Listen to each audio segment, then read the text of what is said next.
We are live on YouTube. Senator Boner. Senator Case. Senator Nethercott. Senator Scott. And Chairman Driscoll.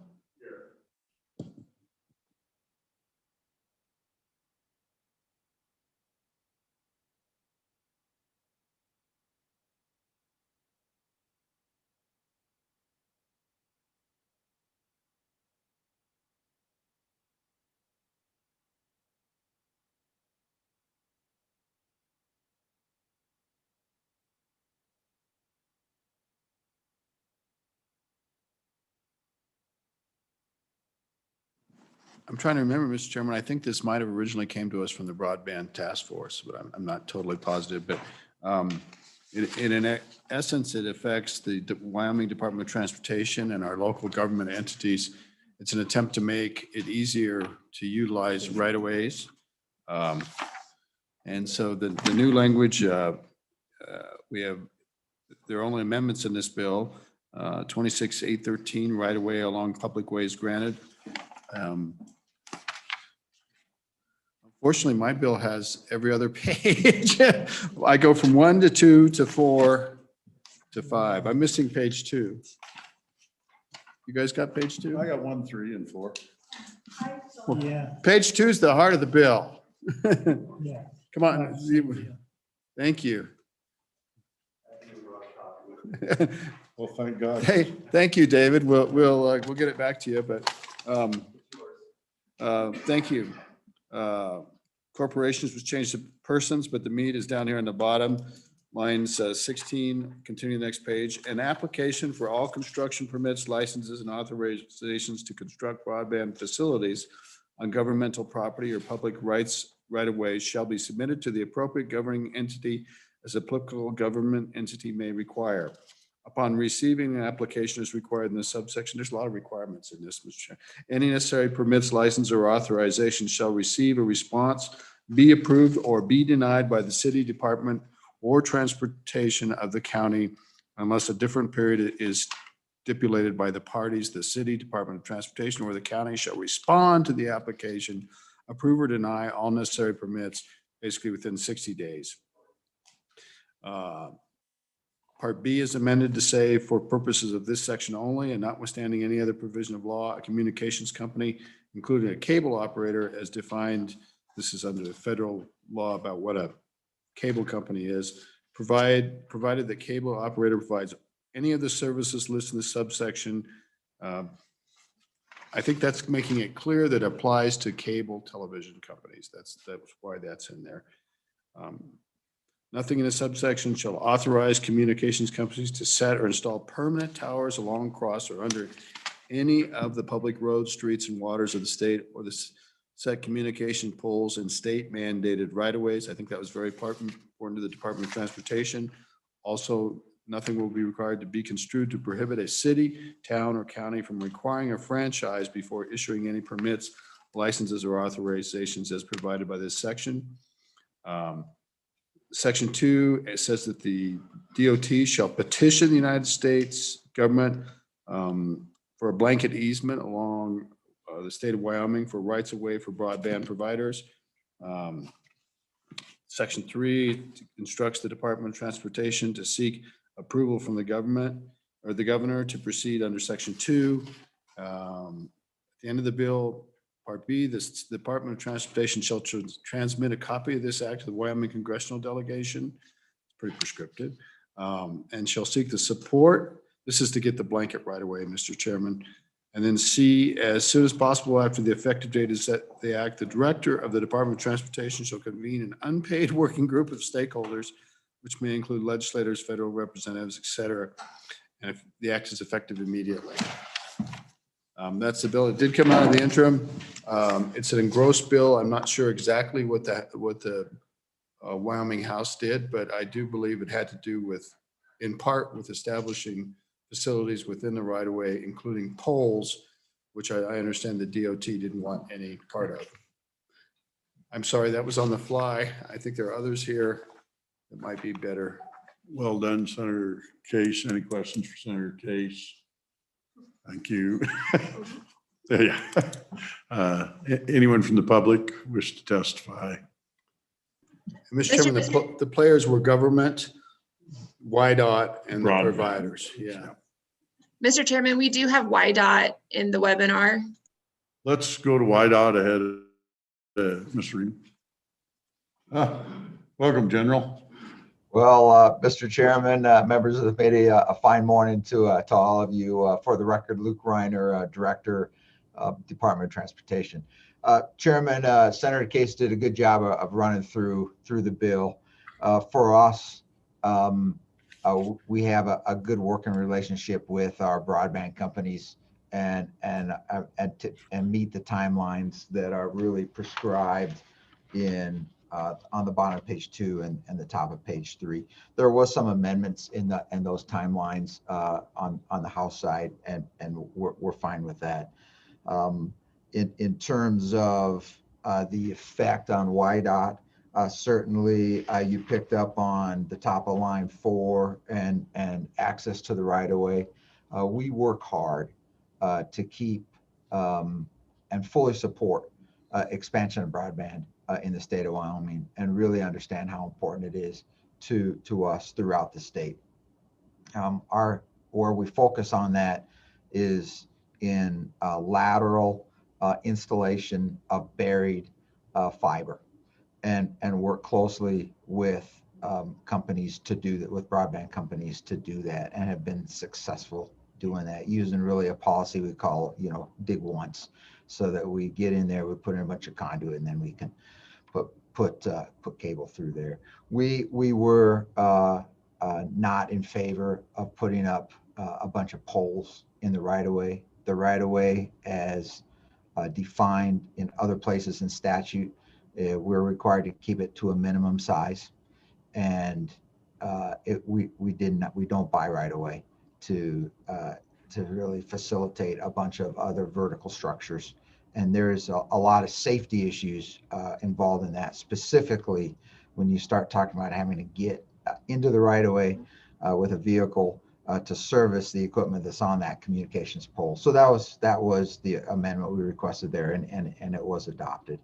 In terms of section 2, section 3, and section 2 and section 3, there's a lot of requirements in there for YDOT, all of which, if this bill passes, we will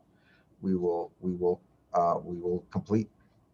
Mr. Chairman, that's a quick rundown from us in terms of the bill, pending any questions you might have. I do have with me Mr. Mark Gillette, who is my chief engineer, and Mr. Troy Babbitt, who is our comms director, to facilitate any questions you might have. Questions for Director Reiner or his staff? Ready? Thank you, Director Reiner. Thank you, Mr. Chairman. Mr. Reed. Good morning, Mr. Chairman, members of the committee. I'm Jeremiah Riemann here on behalf of the Wyoming County Commissioners Association. My members did oppose certain provisions of this bill, both in the interim and as it worked through the House. The two specific provisions were, one, the timeline. It was much tighter when it came to the House. That has changed, and we're grateful for that. We might grumble a little bit that 60 calendar days might be a bit tight, and it might mean more denials, but I think the provisions are workable, and we can move on from that. Mr. Chairman and Senator Case, I think the other big provision that caused us the greatest heartburn is in that same section on page 2 and 3. It was an automatic approval if you didn't at least respond to an application. The House was responsive and did remove that particular provision from the bill, and that's why I would suggest our opposition has lessened quite significantly. Mr. Chairman, if we had one remaining request, it would be on page 4, line 2. The YDOT was successful in putting in the provision about communication poles, and they have in their state managed right of way. it would be nice if we could put in there county or state managed right away, because obviously we do have those rights of way across a lot of Wyoming for roads that counties manage, and we manage about 2/3 of the entire road system in our state. So with that, Mr. Chairman, I stand for any questions and appreciate your consideration of that one request. Any questions for Mr. Reedman? Senator Scott. With the poles in the right of way, question really for both you and YDOT. The effect of that is to move them across the fence onto private property. Is there any consideration of the problems that causes? Mr. Reedman. Mr. Chairman, this isn't, and Senator Scott, it isn't to suggest that it couldn't be in the county managed right away. It's just that it isn't sort of an automatic approval to be in that managed right away, as I understand the provision. Thank you. Further questions? Didn't answer it, but it was close. Further questions? Thank you, Mr. Reedman. Do we have anyone else in the waiting room? Anyone else in the audience? Mr. Chairman, I just let in Miss Liz Zerga. Very good. Jody Levin wants to testify. I see Jody is back there. Yeah. Welcome, Ms. Zerga. Good morning, Mr. Chairman, members of the committee. Liz Zerga on behalf of the Wyoming Telecommunications Association. House Bill 14, Senator Case did a great job of presenting on the fly. This is a bill that was created initially as part of a very large bill by the Broadband Interim Task Force. And what happened is this bill started out as having some very prescriptive, strict requirements for local governments and for YDOT, to the point that even communication carriers, broadband carriers, thought that perhaps some aspects were not workable. So we worked over the interim to try to get this bill to a place where everybody could be comfortable with it. The biggest issues that broadband providers had when asked with respect to access to public right-of-way is that sometimes the permitting was taking too long. And I'm not talking about franchises. That franchises is a whole separate issue. You have to go through franchises for local governments oftentimes, and those can take quite a bit of time. Rather, what we were addressing was simply permitting for construction once you either already have a franchise or if one's not required, the permitting for construction. So as this bill came into the House, out of the Management Council, as Director Reiner indicated, it had some really short timeframes for permitting responses. And during its course through the House, those time periods went back and forth, and ultimately there is the 60 days to respond, which I think is a place that settled where everybody felt that you could respond to a construction permit within 60 days. So hopefully that will take care of the few instances where the permitting has just stretched out to very long periods of time. And we'll eliminate that because, as you know, with our short construction seasons, if we get into beyond 90 days or anything like that for permitting, we lose an entire construction season. So with respect to the polls issue, I will say that, YDOT got a hold of me during the House just before the House session and said, we really do not want polls in the state highway right-of-way. And my clients these days primarily are fiber installers, and we do not rely on polls as much as we used to when we were more traditional telecom carriers. So in speaking with my clients, the prospect of putting a pole in the state highway right-of-way was slim to none. And so we didn't have any problem with that. With respect to the counties, I have not had an opportunity to talk to Mr. Reedman about that. I do not know how many county roads we still have poles along those right-of-ways. I know, from history and experience driving around the county roads of Wyoming, that it isn't uncommon to see a pole in what I presume is the county right-of-way up against the fence line. And so I want to be careful before there's any amendment to that, for me to be able to go back to my membership and find out. What we don't want to have happen is if we have a pole that we need to replace or things like that, that in some way this would end up prohibiting us from doing that. And I would commit that I will get back to Mr. Riemann after I talk to my membership. Like I say, when we put in new construction these days, it's primarily underground fiber. And so we wouldn't have that problem. Our biggest issue has been, quite frankly, the federal government with respect to highway right-of-way, trying to get permitting through BLM lands, Forest Service lands, in the highway right-of-way has resulted in delays of up to a year or more. And so we have been pressing the federal agencies, and we have been working with them to try to find a way on some of these major highways to get a blanket right-of-way or easement for broadband. We're not very disruptive. And, the trenching along that is pretty minimal. And we're hopeful we can find a way in working with YDOT, the state, the federal congressional delegation to find a way to smooth that over, because it is making a big difference in parts of Wyoming, the delay for that permitting. And with that, we are supportive of this bill and hope you will pass it. And I stand for any questions. Questions for Ms. Zerga? Questions? Thank you. I think hiding behind the pole is Ms. Levin. Is that pole in the right of way, Mr. Chairman? It is for me. I could barely see a hand stick out. Welcome. Good morning, Mr. Chairman, members of the committee. My name is Jody Levin. I'm here for Charter Communications.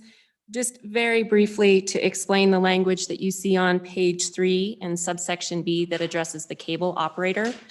As this bill came to it was the November Joint Corporations Committee meeting. This bill did come from the Broadband Task Force. Charter had a concern with the bill because they felt that due to the definitions, they were not included in this bill. The committee was kind enough to add some placeholder language to ensure that, in fact, this would apply to cable companies as well. The concern became, however, that you were defining a cable operator in the context of a communications company. These definitions become very important, especially with respect to federal law. I know sometimes this feels like you are splitting hairs, but a cable company is a cable company. They are not a communications company with respect to federal law. So what we did was we worked on this language that you see starting on line 13 through line 18, that for purposes of this act alone, they will be defined as a communications company, provided that they offer similar services to what the other industry providers would offer. So the goal here was to treat all companies the same. You would have equal access, but also equal requirements with respect to the services you offer. So that was the compromise that we were able to work out with the other industry providers. And with that, Mr. Chairman, I can say Charter has a good relationship with the local governments. They have not experienced some of these permitting delays, and so effectively neutral on the bill. Question for Ms. Levin.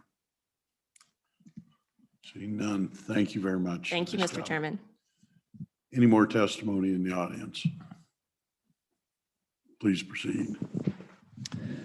Thank you, Mr. Chairman. I don't really have anything to say. These chairs are more comfortable than those, so I'm just teasing. For the record, David Fraser, Executive Director, Wyoming Association of Municipalities. Appreciate the opportunity to take just a minute here. I will say that this bill, I think, represents, it was a very cooperative process, both between the local and state government and the committee and the industry. I thought it went very smoothly. WAM did have issues with this bill in its first draft, and which our concerns have mostly been allayed by the amendments that were made by the interim committee and subsequently by the other house. So we're at this point in a neutral position, but I just wanted to point out a couple of things, maybe echo a couple of things. And I would echo what Mr. Riemann said, that 60 days is still a little tight, but it is better than where we started here. And we also think that's workable. As with the polls, since that seems to be the topic of the day here, just as Mr. Riemann asked that county rights of way be put in there, I would suggest maybe instead of state managed, we just put public right of way. That would address any of the rights of way for, I believe, for cities, towns, counties, and the state. I think that, and Ms. Levin will certainly, have the opportunity to vet this with their members. On page 3, lines 22 and 23, beginning in 20, actually, nothing in this section shall authorize a communication company to set or install permanent towers along, across, et cetera. So I believe that doesn't apply to existing towers and poles in the right of way. And I think what's important there, and again, I don't want to speak for anybody else, but I think what's important there is that the word replace is not there.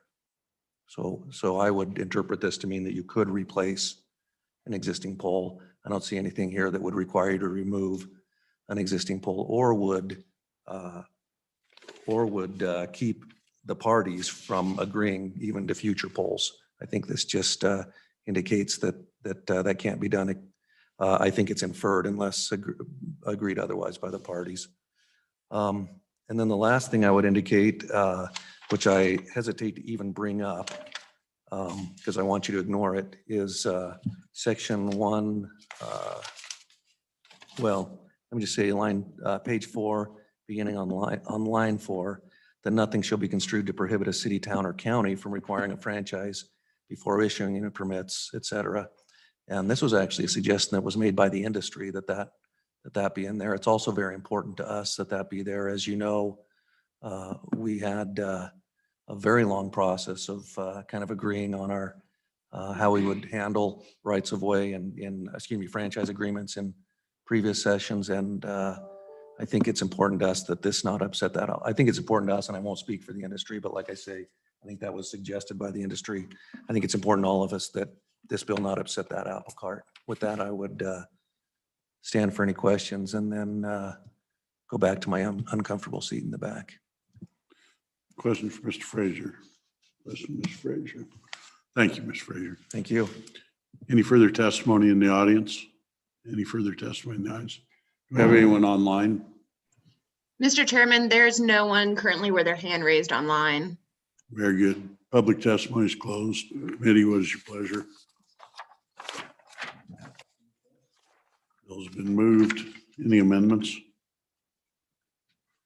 Amendments? No amendments. Discussion on the bill. Question, roll call. Senator Boner? Aye. Senator Case? Aye. Senator Nethercott? No. Senator Scott? Aye. Chairman Driscoll? Aye. Mr. Chairman, House Bill 14 engrossed has passed with 4 ayes and 1 no.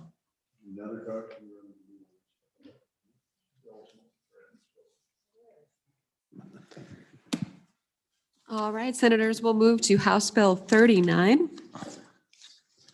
An old friend of ours, Senator Baldwin, good to see you. Optometrist Practice Act amendments. It feels like maybe this bill is less exciting this year as perhaps it has been in the past. Senator Baldwin, welcome. Do you want to walk us through the bill? And I will do that. Thank you, Madam Chairman. thank you, Senator. Good morning. It's good to say there's no freshmen on this committee. I didn't realize that until this morning. It is the Good to Committee see of you all. Chairmen. We have all very nice people on this committee, I might add. Thank you for taking the time to hear House Bill 39, the Optometrist Practice Act amendments.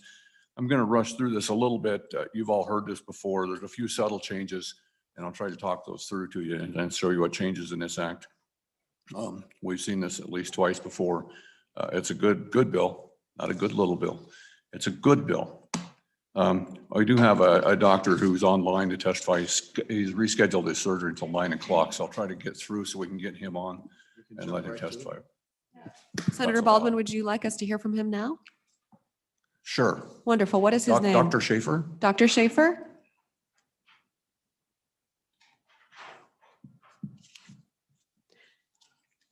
Dr. Schaefer, if you can hear us, if you would go ahead and start your video, we would be happy to hear from you. If you would introduce yourself to the committee and tell us who you're with and your thoughts on the bill.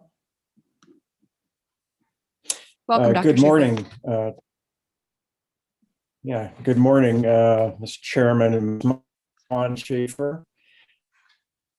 Wyoming Ophthalmological Society. I've been in Wyoming for almost 20 years, practicing medicine for the last 35. I'm an MD. I'm a physician and surgeon, and I've enjoyed my time in Wyoming. And I can also tell you my brother is an optometrist, so I get kind of both sides of this bill. I had prepared a script, but when kind of being involved with this process, I don't think scripts work. So I'm just going to talk from my heart. My belief is that the training to become an ophthalmologist is greater than what optometrists get. But of course, we're asked to do a lot more than optometrists do in a lot of orbital surgeries.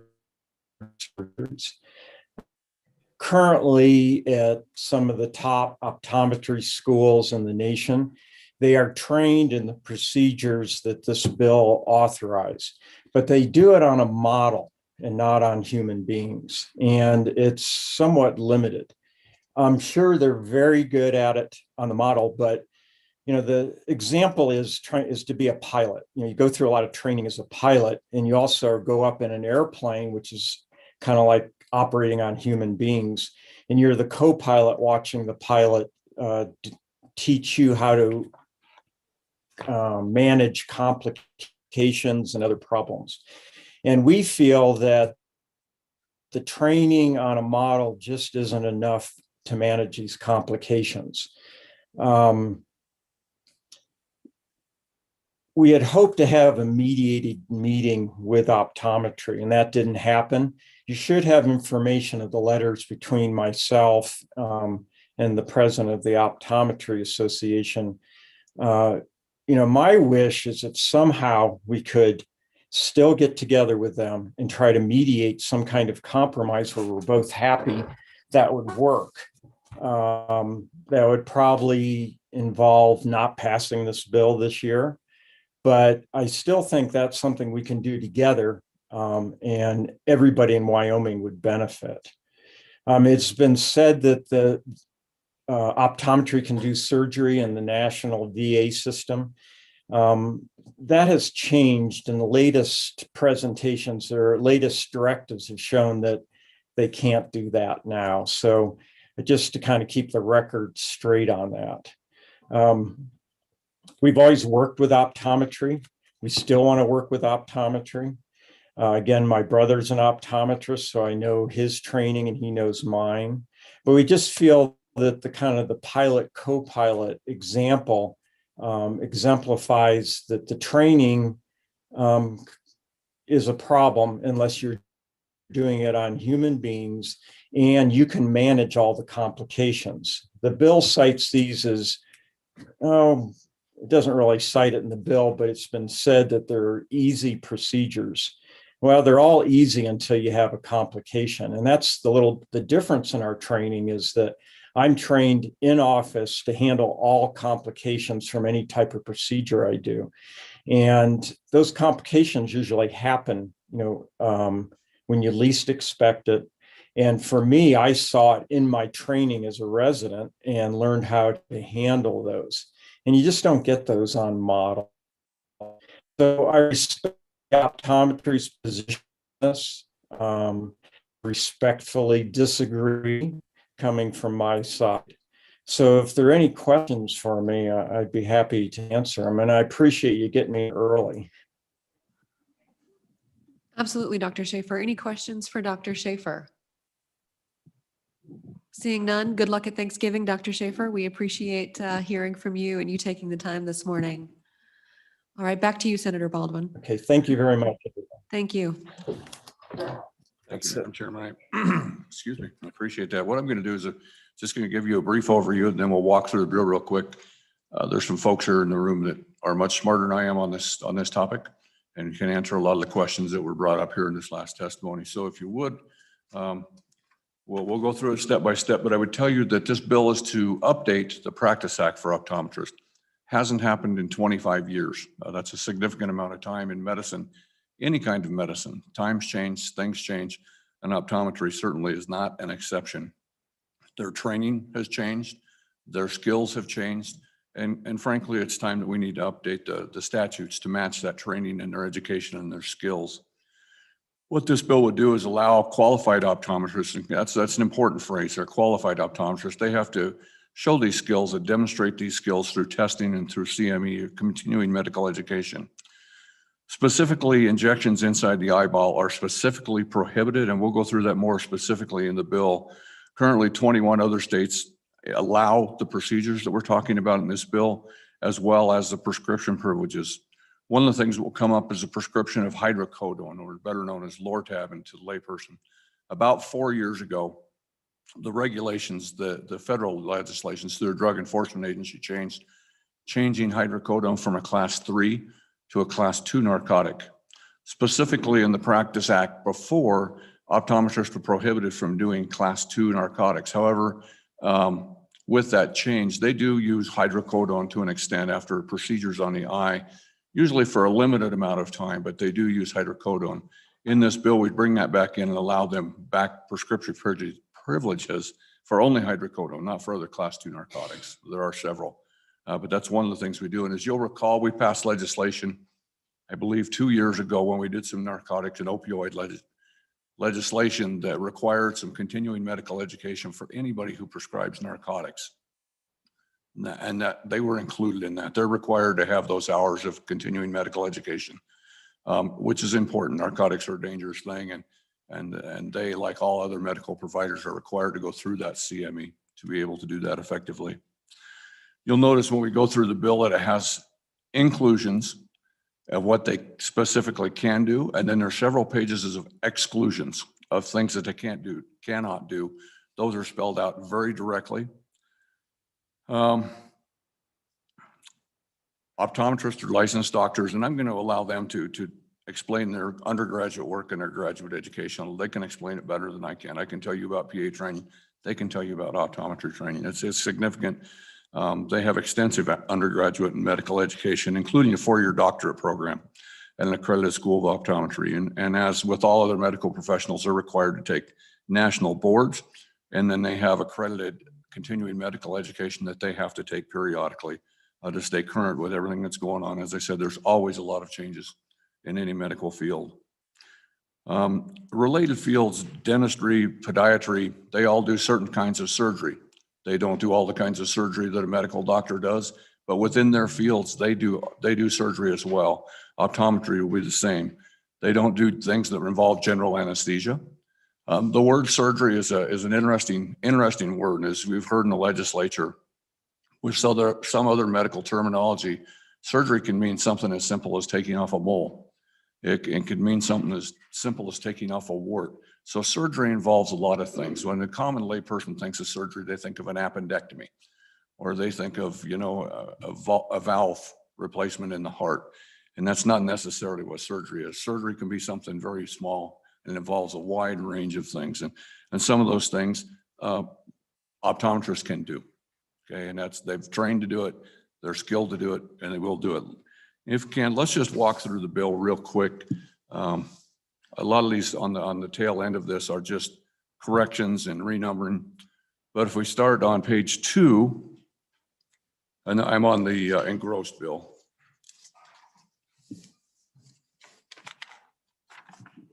On page 2, starting on lines 15, This is actually updating the act of what practice of optometry really is.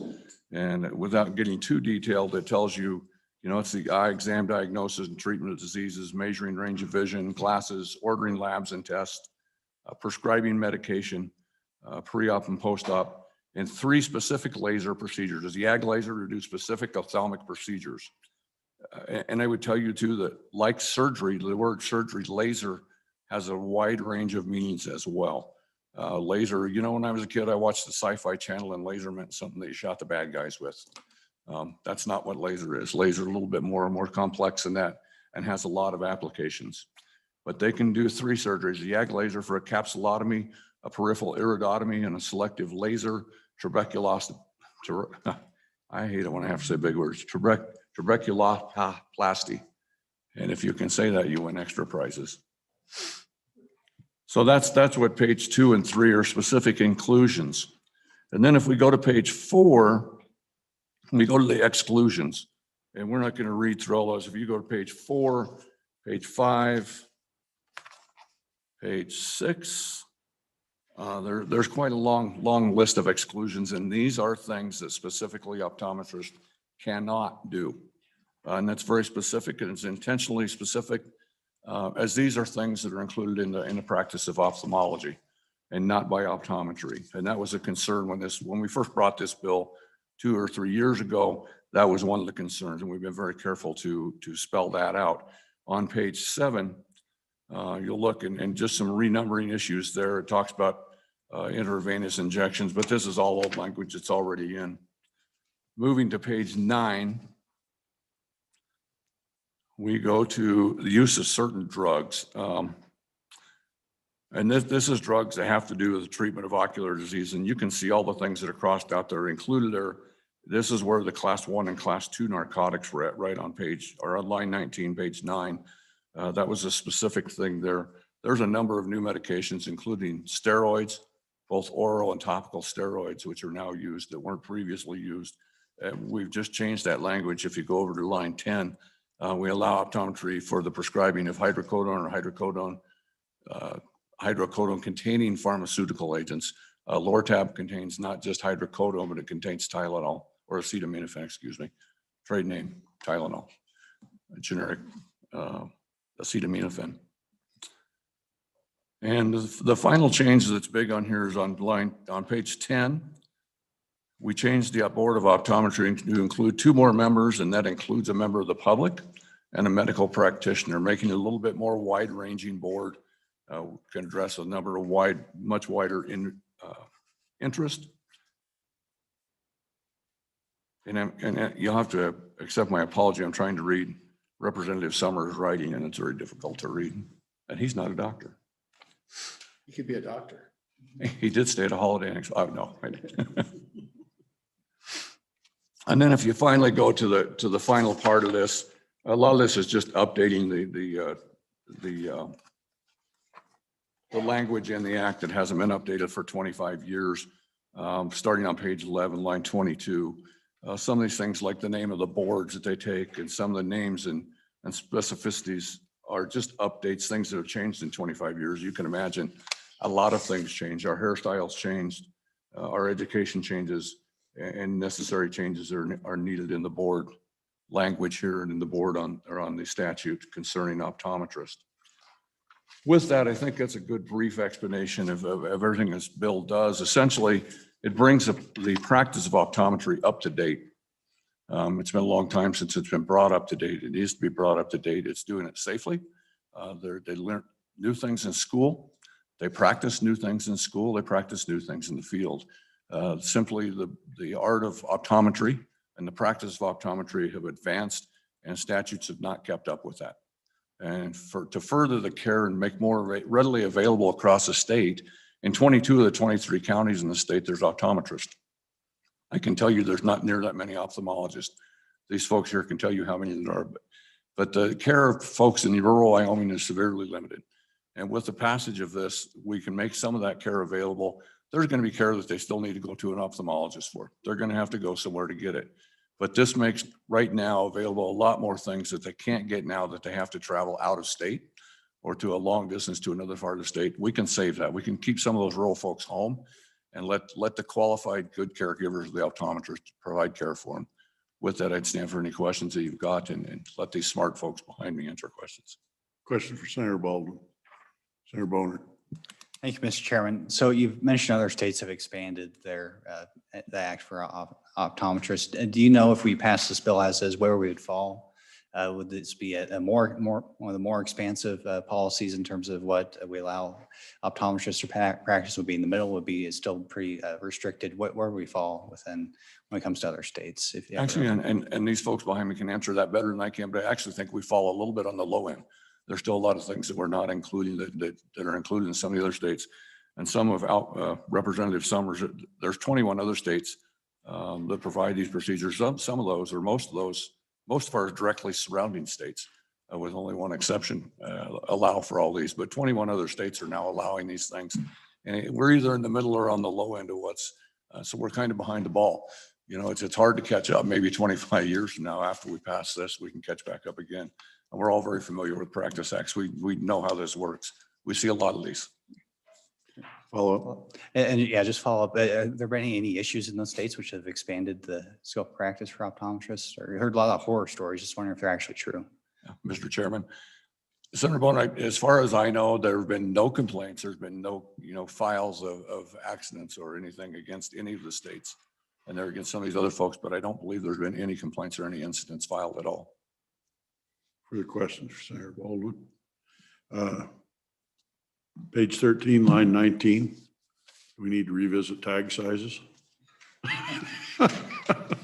Name tags. I know you're an expert in this. Would you like to do an amendment to that?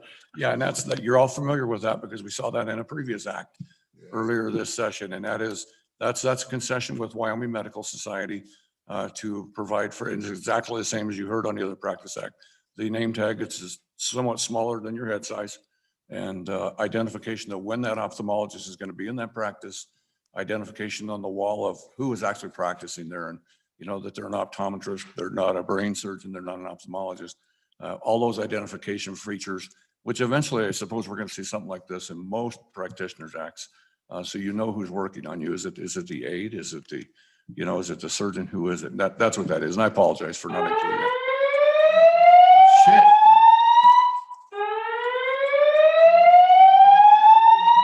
I think our muster point is the Supreme Court law.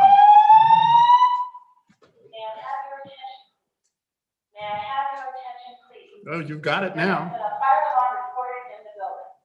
There has been a fire alarm reported in the building. All right, we better do her right, guys. Let's head outside. I have a question when we get back. Riveting, Senator Baldwin.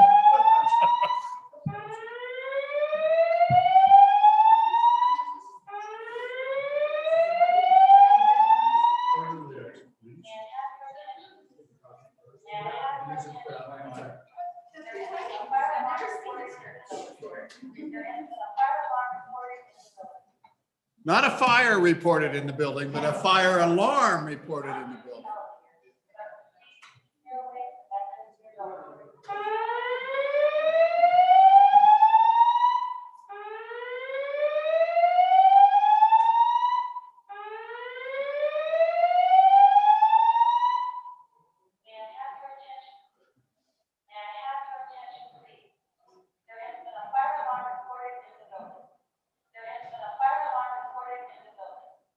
Please proceed to the stairway and exit the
I just laughed.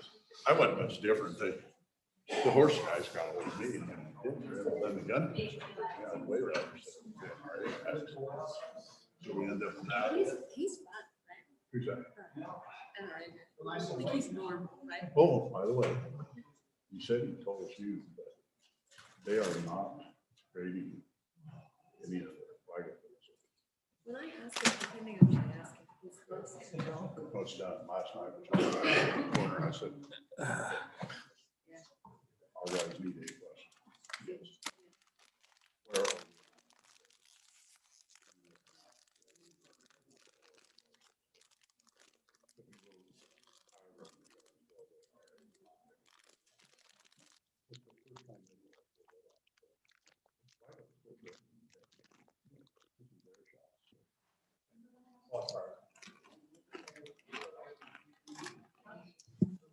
All right, Senator Baldwin, we're back in, folks. Did you have anything further, Senator Baldwin? No, you guys are pretty harsh on when you call the end of testimony, huh? That's pretty bad. No, I say the folks behind me here can answer more questions unless you've got more questions for me. We're gonna add on emergency preparedness as part of this bill, but that's all All right. right, let's add that on the last page. Effective when the fire alarm goes off. All right, well, we will take whoever's next out of the audience. I'm not sure who all we have coming, then we'll go online.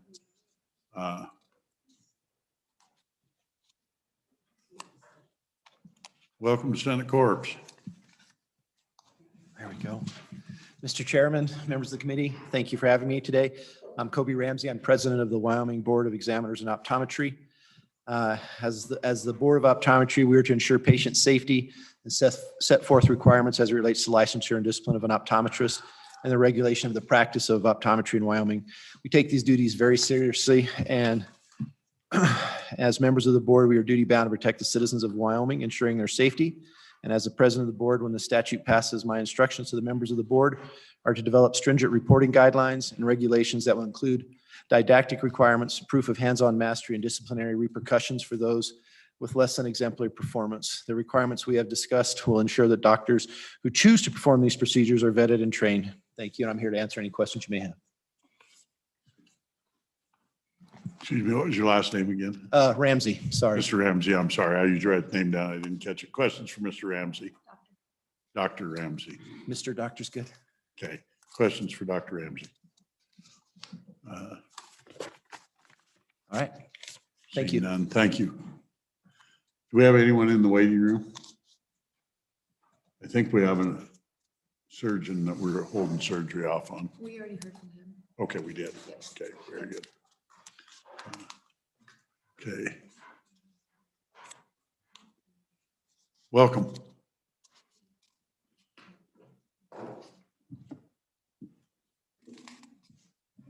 Mr. Chairman, members of the committee, my name is Carrie Klein. I'm the Executive Director for the Wyoming Optometric Association. And I get the pleasure today of introducing two doctors that have been working on this legislation for the last 3 or 4 years. So I'm going to have them testify. And just to let you know, Mr. Chairman, I do know we have a student, I believe, who is on Zoom waiting. So when we get done, they can. We can go ahead and let the student in on Zoom so they can listen and watch testimony and proceed.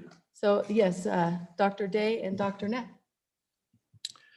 Good morning, Mr. Chairman, members of the committee. My name is Dana Day. I'm an optometrist and I have practices in both Casper and Douglas. I'm here on behalf of the Wyoming Optometric Association and over 100 Wyoming doctors of optometry to ask for your support and yes vote on House Bill 39. Specifically, we are asking for the ability to better serve our patients and their eye care needs. House Bill 39 will change the optometric scope of practice by removing outdated language, expanding the Board of Examiners in optometry from 3 to 5 members, removing some therapeutic prescribing restrictions, and allow for additional low complexity in-office-based procedures. The last update to the Practice Act was in 1995. The doctors of optometry in Wyoming have proven themselves as essential, ethical, and careful providers of eye care services. This is evident by the low annual rates of malpractice insurance assessed to our specialty and the minimal number of complaints to the Board of Examiners during the last 26 years since the last scope expansion. Wyoming has fallen woefully behind other surrounding states in the treatment and services a doctor of optometry is capable of providing. This bill would catch us up with our surrounding states. As previously mentioned, 22 other states are allowed to do various prescribing and minor procedures that we're not able to. The current Wyoming Optometric Practice Act limits the options available to our patients. We provide 98% of the primary care in Wyoming. Resident optometry offices are located in 22 of 23 counties. In addition to providing glasses and contact lens prescriptions, we use modern technology to diagnose and treat eye disease, manage preoperative and postoperative surgical care, provide binocular vision, low vision, and visual rehabilitation services. Many Wyoming optometrists provide both vision and therapeutic eye care at their local assisted living facilities, nursing homes, and hospitals. We are available to our patients for emergency care. Doctors of optometry are essential providers in the delivery of healthcare, which became even more evident during our recent pandemic. Nationally, doctors of optometry provided 206,000 urgent and emergent eye care services at the height of March's 2020 pandemic lockdowns, thus diverting vulnerable populations away from overburdened emergency departments. Optometrists are doctorate level professions who can first complete undergraduate degrees and prerequisites before completing 4 additional years of rigorous didactic and clinical training specializing in eyes, with significant education on the surrounding tissues, neurological pathways, anatomy, pharmacology, biochemistry, the body's organ systems, and subsequent systemic disease management. We begin direct patient care in our first year under the supervision of attending doctors and continue to receive hundreds of hours of supervised clinical education before receiving our degrees. We must demonstrate our competency through the series of national board exams composed of written and practical portions, including the office-based procedures as outlined in House Bill 39. We are also required by statute to receive 40 hours of continuing education every 2 years, and 3 of those hours dedicated to education on the proper prescribing of opioids. Esthetician, tattoo artists, and acupuncturists are currently allowed to perform needle-based procedures around the eye, yet we find ourselves here today as eye care specialists, having been recognized as physicians under Medicare, asking for privileges similar to those being rendered by occupations with far less education, training, and oversight. I have primary care and emergency room physicians who refer their acute red eye cases to me for diagnosis and treatment, which quite often results in the removal of metallic foreign body from the delicate front tissues of the eye.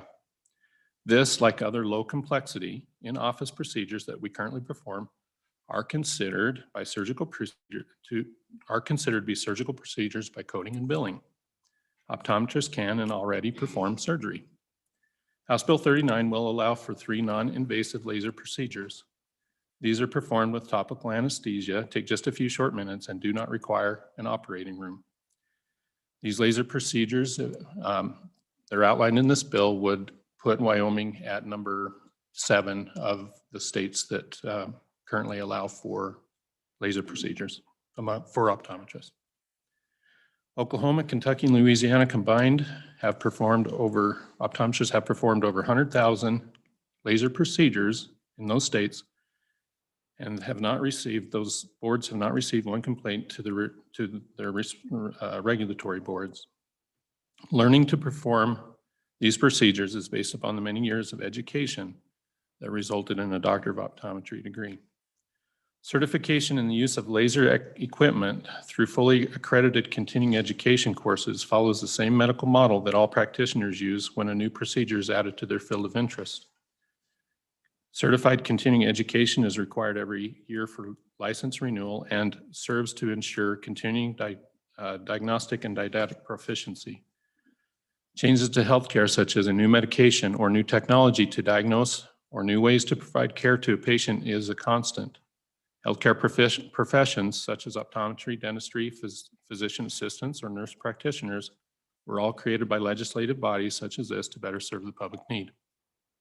It is time to modernize the Optometry Scope of Practice Act for the first time since 1995. I am obligated to keep up with the latest knowledge in my field through continuing education and certification. This is what my patients deserve and should expect.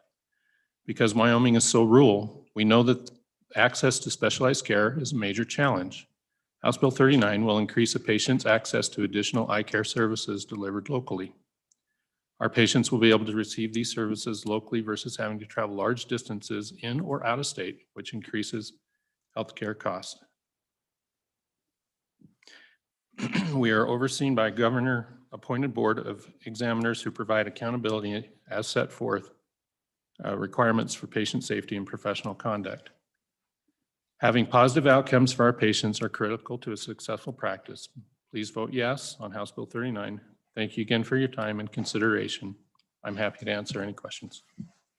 Question for Mr. Dane. Senator Nethercott. Thank you. Doctor, I heard that you go through extensive educational training, and one of the criticisms from the ophthalmologist is that you're not working on live patients as part of that training, instead models. Why not? Why don't you have the ability to work on live models during your educational experience? There are, some of the schools are able to provide live patients. Those states in which which the law allows for surgical procedures in those states by optometrists, they are able to do that. So some students are able to go out to some states and be proctored. As Dr. Ramsey mentioned, the State Board of Examiners will ensure that there's a proper proctoring process in place for any optometrists in Wyoming that are accredited and licensed to perform the procedures as passed in this bill or as indicated in the bill.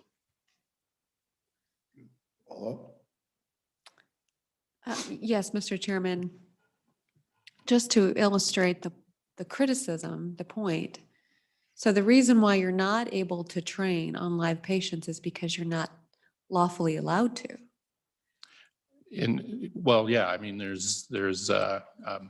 sorry, Mr. Chairman, Senator Nethercott, sorry for the decorum, I apologize. Correct, a state has to allow for an optometrist to perform those procedures in the state, and that's up to each state legislative body. I believe the student that's on is in school in Kentucky, and Kentucky is one of those states that allow for these procedures to be performed by an optometrist. So those students are practicing on live patients, not just the model. Got it. Further questions? Mr. Dane. Thank you. Further testimony?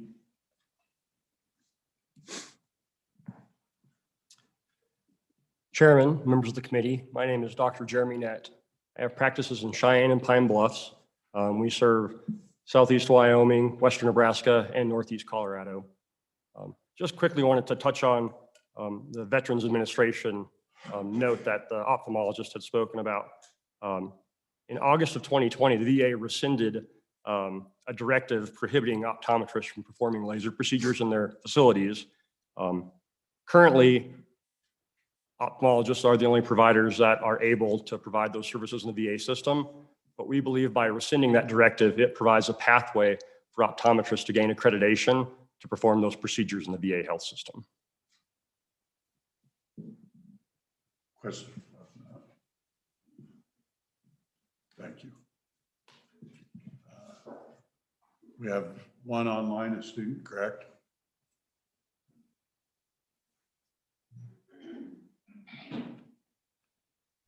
Mr. Chairman, I've admitted 2 people with their hand raised, Courtney Lancaster and Cheryl Foland. Welcome, Mr. Lancaster. Would you like to testify? Yeah, thank you, Mr.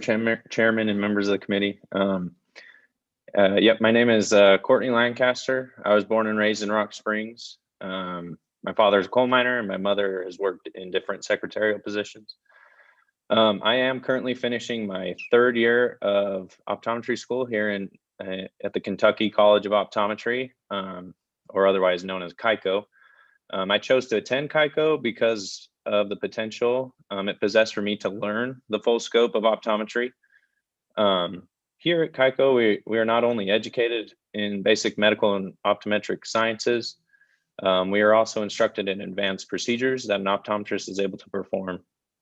In this third-year curriculum, we have 2 advanced procedure courses that include laser technologies as well as minor periocular procedures. We learn about laser properties, how they work and how they affect the eye, as well as the different types that can be used. We are also trained on how to properly perform the procedures, pre and post operation protocols, and any troubleshooting techniques / protocols to follow if any issues should arise. We are given the opportunity to have our 4th-year externship sites that will provide clinical opportunities for the procedures listed in this bill. I personally will have the opportunity to perform some procedures because I'll have an externship site within the school's clinics here where they do perform these procedures regularly. Yeah, nothing up on it. I want to return to Wyoming after graduation to help the people of Wyoming with the full extent of my education and training. Being from Rock Springs, there is a culture that you usually need to travel to Utah or other places out of state to receive certain treatments. My hope is that passing of this bill, optometrists will be able to bring ease to people's lives and receive these optometric treatments locally, sparing them the long trips and unnecessary money that needs for those trips. And I just ask that you vote yes on House Bill 39, and I'll be here for any questions. Questions for Mr. Lancaster? Nice job. Good luck at school. Hope to see you back in Wyoming one day soon. Thank you. Appreciate it. Ms. Coleman. Thank you, Mr. Chair, members of the committee. My name is Cheryl Follin. I'm sorry, my apologies. Ms. Follin, I called you Ms. Coleman. I couldn't read it, so it's Follin. Welcome. That's quite all right, sir. Mr. Chairman, members of the committee, my name is Cheryl Follin, and I am a patient of an optometrist in Casper, Wyoming. I live in Rawlins and work in Rawlins. I'm a mental health provider, and I was one of the people that has not only been inconvenienced, but also had some mental anxiety and challenges due to a YAG procedure, which I had to drive in the winter. Actually, my husband did. So we had to take time off from work, drive to Fort Collins, actually on a Sunday. Mine was an emergency procedure. Saw the doctor, drove back to Wyoming, had my procedure on Tuesday, drove back to Wyoming, and then had to drive back down to Fort Collins the following week for my follow-up surgery. Had my optometrist been able to perform this procedure, my anxiety level would have been down considerably. We also would not have had to drive in a snowstorm, as we do in Wyoming, down to Fort Collins and back. And I would encourage the committee to vote yes for this procedure. Not only do I have a very competent and capable practitioner who I have a very strong relationship with, but we also have an opportunity to allow people like myself the ability to not have to travel, to be able to receive our care in our communities with very competent and capable practitioners who have board oversight. Not that we can prevent, things do happen. I had problems with my surgery, which is what resulted in several trips down. And that was from an ophthalmologist in Fort Collins. So I would encourage the committee again to vote yes on this bill, allowing that procedure to be able to open up to those competent and capable practitioners that we do have in our wonderful state. And with that, I stand for any questions. Question, Ms. Fowle. Thank you very much. Further testimony in the audience. Please come forward, Ms. Bush. Thank you. Good morning, members of the committee, Mr. Chairman, Sheila Bush with the Wyoming Medical Society. As you all know, I think we represent physicians and PAs across the state. The Medical Society is neutral on this bill as amended, and I would love for you to just indulge me for a couple of minutes to give a little explanation why. The amendment that the House put in is language that started, the Medical Society first introduced in Wyoming in 2011. It's part of a truth in advertising campaign the AMA is passionate about and has started, and that is we're more than a decade into. That campaign is the result of some surveys that they did with patients across the country and confusion around healthcare providers. And so for an example, 90% of patients know that an orthopedic surgeon is a physician, while 67% of patients think that a podiatrist is a medical doctor and also trained as a physician, which is obviously inaccurate. To the issue today, 73% of people know that an ophthalmologist is a physician and medically trained with a surgical residency, whereas 47% of people think that an optometrist has that same level of training. And so with that, the amendment in front of you, or it's not in front of you, I guess, in the engrossed copy, just sort of speaks to that. It talks about advertising, it talks about name tags, and I know that that's kind of funny and it's fun to make fun of, but we do think it's important just to have that transparency and empower patients with the ability to make informed decisions. And this bill does also include that notification of when a physician is in a clinic and when they're not. The future of eye care really is collaborative practices. We understand that it's happening now. It will continue to happen. And so patients, we believe, deserve to know when the physician is present and when they're not, just as a matter of point. The Medical Society is neutral on this bill, not because we've changed our mind about this procedure or this question, but because there's more to patient safety than just this one issue of training and education. It's really a policy decision and up to the legislature to decide how much weight to place on that residency training. Obviously, physicians feel very strongly about that residency piece, and that's really a policy question. And so the other part of patient safety that's just as critical and sometimes more important is the ability for the providers to work together and to be a team. Eye care really, not unlike a lot of the other aspects of medicine, works best when everyone on the team can collaborate and cooperate and talk to each other. And when discussions like this one persist year over year, you deteriorate and you jeopardize the ability of those professions to work together. And patients really suffer when that happens also. And so the Medical Society recognizes that. We know that the policy decision is in your hands. We believe that the information has been given. And so really with the transparency piece, we're neutral on the bill as long as those amendments hold, really underscoring the importance and the value of those providers working together and mending some bridges. I don't think we mend bridges. We build bridges, we mend fences. I don't know. Anyway, with that, I'll stand for questions. Senator Case. Thank you, Mr. Chairman. Ms. Bush, I'm assuming that you came up with the photo ID language. I don't have a problem with the language, but it says wear photo identification name tag during patient encounters. The word encounters just rubs me just wrong as heck. It sounds like that's a negative thing. I have to encounter a patient. I got to go downstairs and encounter a patient today. Why in the world do we have encounters? Why don't we have interaction? Why don't we see visit? There's got to be a better word than that. That sounds so negative.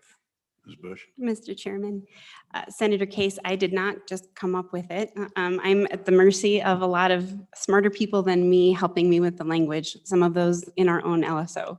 So if you would prefer interaction or a patient visit, that would be friendly. I'm not tied to the language specifically. Well, Mr. Chairman, I wouldn't do that unless there were other amendments, because that would make you, you'd have to have concurrence if we were to do something. But honestly, That is a terrible, terrible non-person word. It's really rubs you wrong. Mr. Chairman, I apologize. I wasn't in charge of the word, and I'm sorry that that rubs you wrong. I'll do better in the future. Further questions for Ms. Bush? Senator Scott. Just very briefly, you've got a list of procedures here that are excluded from something optometrists can do, and then a general authorization. If somebody develops something new in the laser line that's not on the excluded list, my reading of the bill is that it's up to the Board of Optometry to decide, is that something that the optometrists are trained to and permitted to do? Is that a correct reading of the bill? Mr. Chairman, Senator Scott, I believe so. I know that that has been a point of debate throughout this conversation, but I think that your reading is the same as mine in terms of that being how this would happen in practice. Further question for Ms. Bush? Thank you. Always good to see you.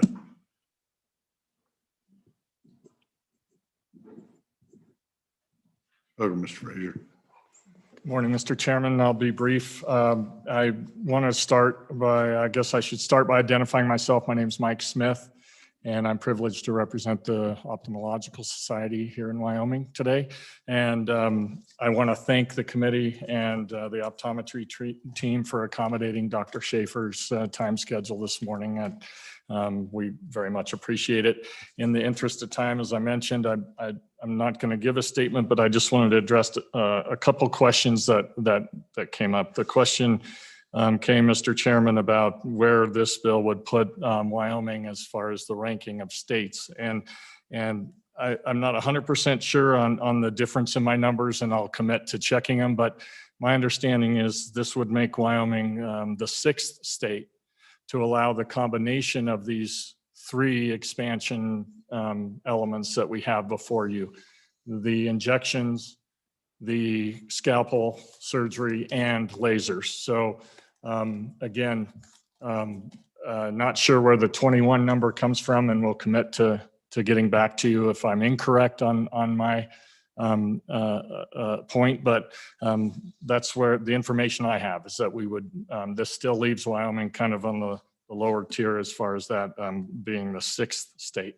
Mr. Chairman, to address Senator Boner's question on have there been any issues, I guess I would ask you to refer to the Vermont study. The Vermont Office of Professional Regulation looked at this very same scope expansion in 2020. They received some testimony from the Oklahoma Board of Optometry, who reported there had been no adverse outcomes reported to that board, and that there were 2 malpractice cases settled out of court. That was contradicted, according to the Vermont folks, by the National Practitioner Data Bank, which found over the course of from 1992 to 2019, 59 malpractice payments and adverse events reported. Now, I want to quote this because I don't want to misrepresent that data. The agency said that data does not offer conclusive evidence regarding whether the expanded scope of practice has led to an increase in malpractice cases. It just does indicate that the professional boards in those states they talked to didn't have a full understanding of the complications or adverse events. So that may be something we just need to keep in mind. And I guess I would reverse the question a little bit and wonder, I haven't seen, maybe they're out there, but I haven't seen a single peer-reviewed article published on patient outcomes demonstrating that there hasn't been any impact. On the VA policy, it appears we agree that the current VA policy does not allow optometrists to perform this procedure, and so I don't need to address that. And I guess finally, I was sorry to hear the testimony from the patient from Rollins and who was traveling to Casper to see an optometrist. And I don't know the circumstances, but to get from Rollins to Casper to Denver for that procedure she would have driven by 2 ophthalmologists local to Casper and 1 local to Laramie to get to that one to Fort Collins. And I just hope in the, in the future, as this moves forward, maybe there's an opportunity for the team to work together to accommodate those kinds of emergency procedures. That's all I have, Mr. Chairman, if there are any questions. Questions for Mr. Smith? Question, Mr. Smith. Thank you. No, thank you. Further testimony in the audience? Further testimony? Do we have anyone else online? Mr. Chairman, we do not have anyone with their hand raised. Public testimony is closed. Committee, what is your pleasure? Bill has been moved. Any amendments? Seeing no amendments? I'm not going to do that if it's, that if it were the one thing that threw it into a conference committee or made concurrence in the House, I'm not going to do it. But If you're going to run that amendment, I'm going to make their IDs legal to vote with. Do you want to? No. So, okay, no amendments. Back on the bill. Discussion committee. Question. Question on the bill. Roll call, please. Senator Boner? Aye. Senator Case? Aye. Senator Nethercott? Aye. Senator Scott? Aye. And Chairman Driscoll? Aye. I got to go encounter my proctologist. That was too much. And inappropriately so.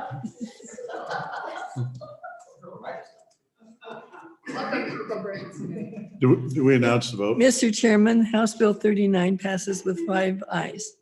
Okay, and we're going to jump over and jump at House Bill 79. I've been promised that this will be rapid, and I would just soon not make you sit for another 2 hours next meeting, Representative Duncan. So you've got the floor. Let's make it quick. Maybe we can get to the next one. Thank you, Mr. Chairman. This bill clarifies the original intent of the Wyoming Statute 18-5-303. That statute exempts certain divisions of land from the subdivision requirements imposed by counties. What has become known as the family exemption. In 2019, we changed the ownership and sale requirement from 1 and 5 to 5 and 10. By changing those requirements, we inadvertently encumbered several property owners being caught in the middle of a transaction and unable to divide or sell their property under this statute. So all we're doing is we're simply grandfathering in those property owners affected. So on page 2, line 17 through 20, and then again, starting on line 23, and then continues over to page 3, line 2, this is where we are just simply adding the date February 27th, 2019. And that is simply the date that the governor signed the bill. That's it. Questions for Representative Duncan? Mr. Chairman, Senator Case. our line numbers didn't match up. Oh, sorry. We have, Well- it must be white, right? Yeah. Sorry. I'm not sure which version It's I okay. have then, but all we're doing is we're just adding February 27th, 2019. So any property owner as of February 27th, 2019 falls under the 1 and 5, and anyone after that date falls under the 5 and 10. Mr. Chairman, Senator Scott. on the line numbers, it's my experience that a bill printed off the internet will have slightly different line numbers than what our printed version. It does cause confusion. Sorry. sometimes. I apologize. Senator Case, you have a further thought? No, I think if you use the as introduced, I think that works. I think so. But anyway, right, we can handle this. Further questions for Representative Duncan? Thank you. Anyone in the audience care to testify on the bill? Do we have anyone online?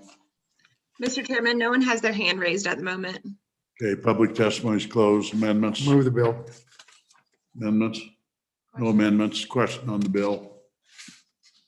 You made your 3 minutes. Good job. Senator Boner? Senator Case? Aye. Senator Nethercott? Senator Scott? Aye. Chairman Driscoll? Aye. Mr. Chairman, House Bill 79 passes with 5 ayes. Okay, we're now on House Bill 38, Community Behavioral Health Priority Populations. I see Mr. Representative Larson in the back, I assume you're going to come present this to us? Mr. Chairman, is this something that you want to tackle here over the next few minutes? Yeah, we'll start you and we can continue on if we need to. Welcome to Corporations Labor Health Committee. Could I ask if Chairman Wilson could join us? We would be thrilled. Chairman Wilson, welcome. I'm on the opposite side as day before yesterday. Thank you. So members of the committee, House Bill 38 really is a policy change for the state on how they approach providing mental health supports to citizens of the state. And it's really been driven over the course of a number of years, particularly this group that had been in there. Senator Scott understands that we've had this discussion for years and years and years, and it's kind of come from the labor health side on what are the appropriate services to provide in that, and then it's come from the appropriation side on is the funding excessive, not enough, or how does that work? And we've had a hard time getting there. Last year, the Labor and Health Committee and the Appropriations Committee both had this topic as an interim topic. When it went to Management Council, they elected for it to be heard and create a subcommittee from those two committees to look at this matter. And so I chaired that along with Senator Kinski. And then, of course, we had Chairman Wilson, and on your side, we had Senator Schuler, Senator Beauchard, I believe was it, and Kinski, Senator Kinski chaired it with me. And so, Mr. Chairman, really what we tried to do is, as we dove into the discussions on mental health and how it's provided by the community mental health providers and looked at the statute,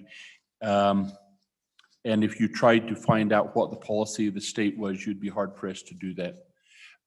We've just kind of thrown money at it, and it really comes, and so what the question we asked was, what is the role of state government in providing mental health to the citizens of the state?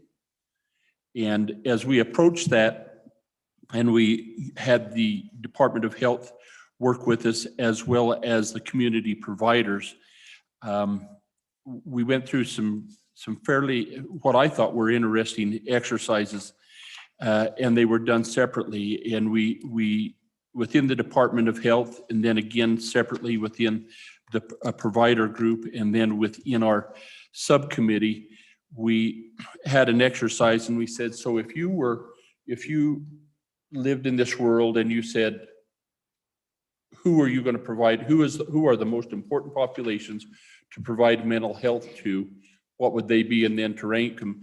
And each of those three groups really came out with pretty much the same identity or identify these populations. And so as we moved forward, we said that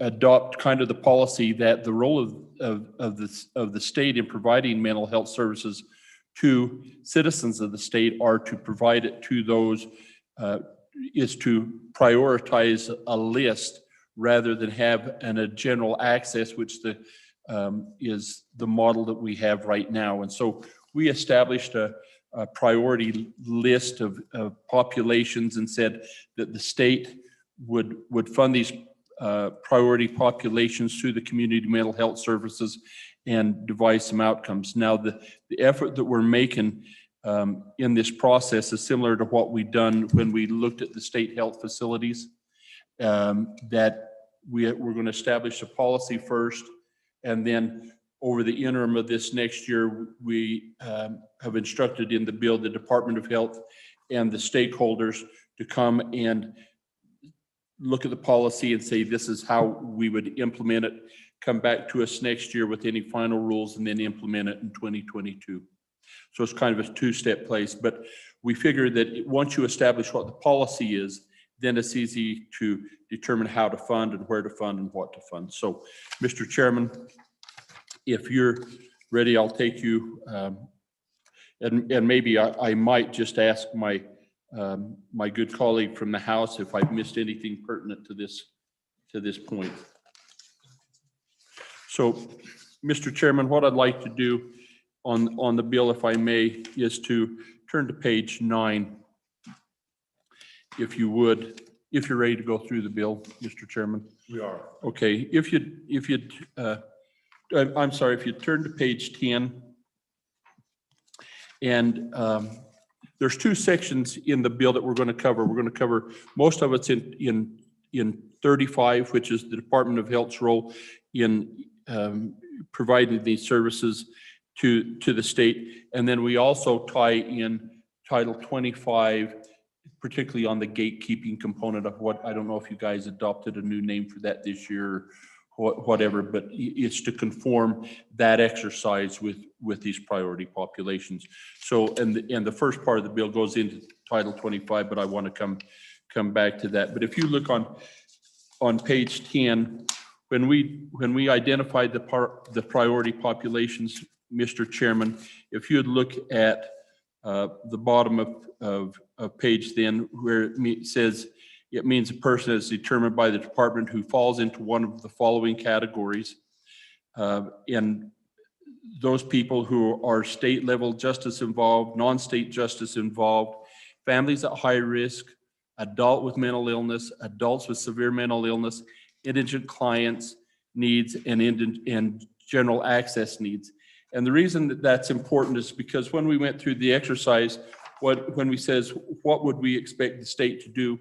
We want to divert people from going into state institutions such as the state hospital or our correction system.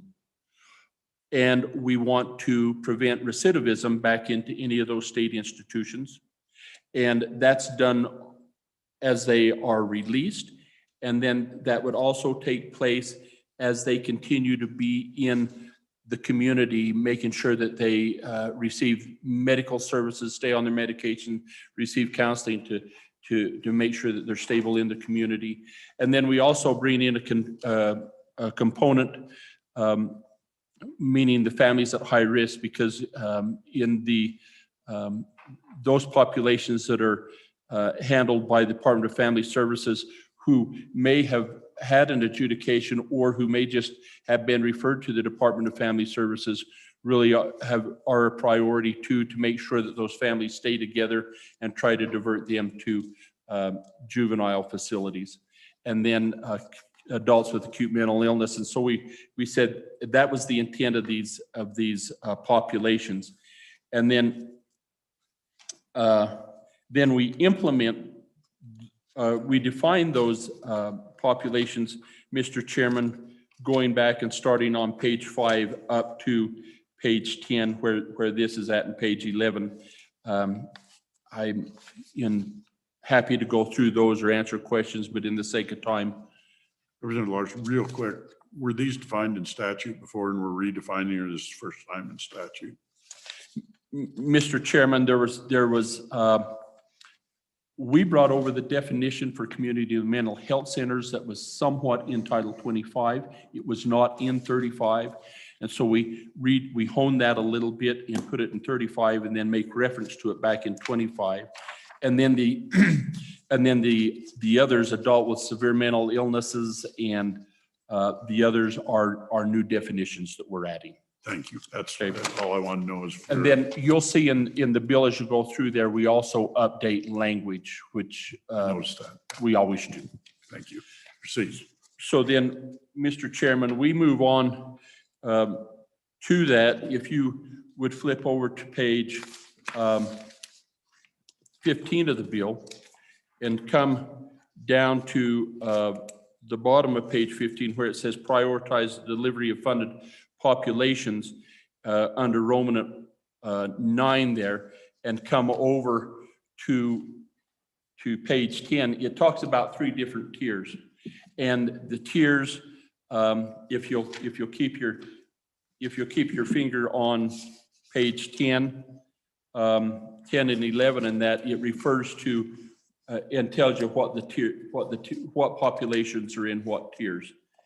And Mr. Chairman of committee, there's some flexibility in the tiers within the tiers, and particularly in tier 1, because in tier 1 we have a number of populations, but those populations are spread disproportionately across the state. So you may live in a portion where in a portion of the state that may have a lot of people who are maybe in the southeast or southwest portion of the state, where a local community might be impacted by people who are released from the state hospital, and others that would be released from the prison system.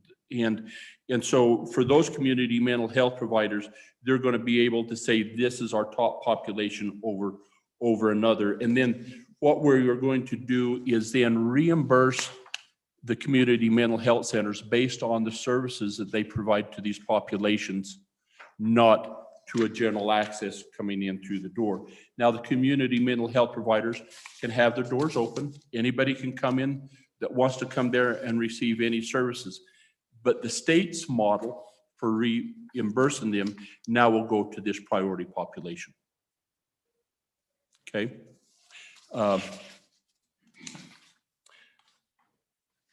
The general access, let's see. We've been concerned, Mr. Chairman, as you know, we have 18 of these centers around the state. Some of them are in areas of the state where there are no other mental health centers or services. And there's some concern that maybe they could, with the prioritization of this, would it impact them enough that maybe their operational expenses would be impacted? And so we have in there to provide a subsidy based on what other mental health providers are in the area. We've kind of set that within a 35-mile radius, and that it would exclude those in your education system and others. But in the second, in section 2 of the bill, what we require is the department, as I think I mentioned, is the Department of Health then will work with the community providers to look at how all of these, the reimbursement for the priorities take place, and the eligibility requirements for essential subsidy payments, to look at a pay for performance program and standards that reward providers for administrating case management and achieving outcomes. And they will also be responsible for the gatekeeping requirements in if the county elects to use them, and that would be the reimbursement that the counties would make back to them. If there's not a community mental health provider in the state that can do, in an area can do that, then the department can, as we do in some places, can contract with somebody else. And then we want some deliverables in that in that reimbursement process for diversion or prevention of psychiatric hospitalization or reincarceration, reward them for competitive employment and independent housing. And then we ask them to report back to Labor and Health in September of this year and see how we're going in this second step. Now, we do repeal, Mr. Chairman and members of the committee. We have some repealers on the back page where we take away, because in 35, Chapter 600 was established in 1979 when it was the responsibility of the state and counties and communities to solicit and find services for mental health, developmental disabilities, and other things.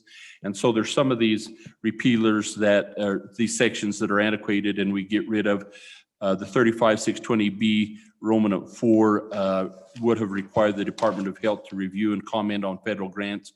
We wouldn't need to do that. Let them get what they can and how they do that.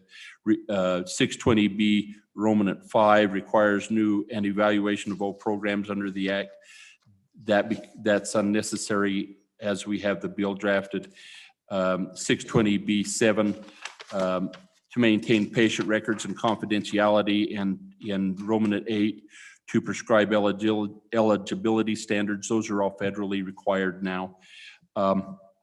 You'll recall that community mental health centers now are required to generate locally 10% of their non-federal funds. We do away with that because we will be reimbursing them for the priority population 100%. I would share with you that some of the community mental health centers still feel that they would like to be able to generate that 10%.